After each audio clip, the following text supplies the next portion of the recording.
দুইটার সময় তওবা করে লাভ নাই। একটা হচ্ছে মৌতের যন্ত্রণা শুরু হয়ে গেলে, মৃত্যুর যন্ত্রণা শুরু হয়ে গেলে আগে পা থেকে শুরু হয়ে আস্তে আস্তে গলার দিকে আসে।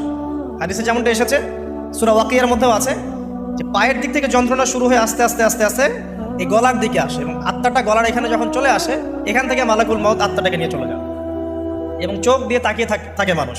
রুহটা চলে গেলে মানুষ চোখ দিয়ে তাকিয়ে থাকে, দেখবেন এই কারণে মৃত ব্যক্তি তাকিয়ে থাকে, চোখ খোলা থাকে। এবং তখন আসমান থেকে সিঁড়ি নামিয়ে দেওয়া হয়, ওই সিঁড়িতে করে আত্মা চলে যাচ্ছে, ও তাকিয়ে দেখে যে আত্মা চলে যাচ্ছে। এবং মানুষ মারা যাওয়ার পরে চোখ জীবিত থাকে অনেকক্ষণ।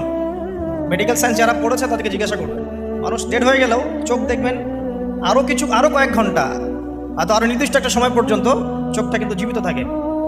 এই জন্যে চোখ বন্ধ করে দিতে হয়। যাই হোক, যেটা বলছিলাম যে মৌতের যন্ত্রণা শুরু হয়ে গেলে তওবা করে লাভ নাই, তওবার দরজা বন্ধ।